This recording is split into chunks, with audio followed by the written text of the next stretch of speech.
ஜெய் ஸ்ரீமன்னாராயணா. ஓம் சரவணபவாய நமஹ.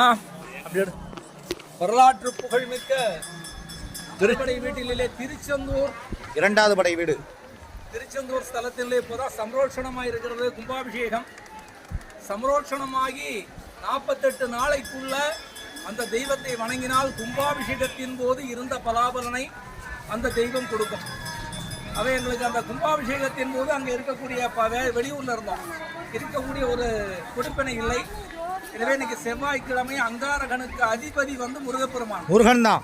செவ்வாய் கிரகத்துக்கு அதிபதி யாருன்னு கேட்டா முருகப்பெருமான் தான். இன்னும் ஒருபடி மேல சொல்றேன், செவ்வாய் தோஷமே இருந்தாலும் திருச்செந்தூர் முருகன் மேலே ஆணையிட்டு திருச்செந்தூர்ல கல்யாணம் முடிச்சா செவ்வாய் தோஷம் கூட ஒண்ணுமே செய்யாது. அந்த கல்யாணம் கூட சிறப்பா நல்லா பிள்ளை குட்டிகளை பத்தி நல்லா தான் இருப்பாங்க.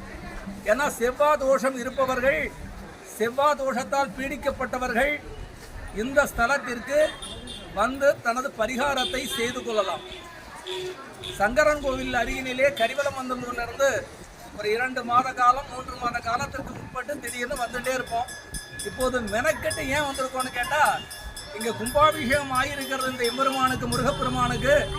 பேசுகின்ற தெய்வம் தமிழ் கடவுள், பேசுகின்ற தெய்வம். நீங்கள் கும்பிட்டவர்கள் வராமல் இருந்தால் உங்க கனவுல உங்களை தேடி வந்துடுவார் முருகன், உங்க வீட்டை தேடி வந்துடுவார். ஏன் வரலன்னு கேட்பார். அப்படிப்பட்ட ஒவ்வொரு வீட்லையும் பேசுகின்ற தெய்வம் நமது முருகப்பெருமான், அதை மறந்து விடக்கூடாது. அதனால இவ்வளவு பெரிய சம்ரோஷணம் நடத்திருக்கிறது பார்க்க ஆனந்தமா இருக்கு. சம்ரோஷணம் கும்பாபிஷேகம் நடந்த இந்த சமயத்தில் 48 நாளைக்குள்ள இந்த முருகப்பெருமானை சேவிக்க வேண்டும் என்று மனமாக பிரார்த்தித்துக் கொண்டு இந்த திருச்செந்தூர் ஸ்தலத்திற்கு அடியோங்கள் கிட்டத்தட்ட 160 கிலோமீட்டர் கடந்து வந்திருக்கின்றோம். ஓம் சரவணபவாய நமஹ. வாழ்க வையகம், அடியார்கள் வாழ, அரங்கரர் வாழ, கடசூந்த மனுலக வாழ, மரபாவளம் என்று நூற்றாண்டு என்று வாழ்த்து பாசுரம் பாடி, இந்த கோவிலுக்குள்ளாலேயே ஒரு பெருமாள் கோவில் இருக்கு. அந்த பெருமாளையும் தரிசனம் பண்ணணும். அந்த பெருமாள் இங்க ஏன் வந்தார் அப்படின்னு கேட்டா, தன்னுடைய மருமகனை அவருடைய அழகை பார்த்து, இன்னும் அவருக்கு அழகை பார்த்து தீரல. கலியுகம் முழுக்க அவருடைய அழகுக்கு முருகன், முருகப்பெருமானை போல் ஒரு அழகான தெய்வம் 33 கோடி தேவர்களே யாரும் கிடையாது. பெருமாளே எவ்வளவு பெரிய அழகு, ஒரு சங்க சக்கரம் எல்லாம் வச்சிருக்கார். அவர் முருகப்பெருமானுடைய அழகை பார்த்து இன்னும் கலியுகம் முழுக்க ரசித்துக் கொண்டே இருக்கிறார். உன் பக்கத்திலேயே நான் இருக்கேன்னு சொல்லி இருக்காராம். அதான் அந்த பெருமாள்.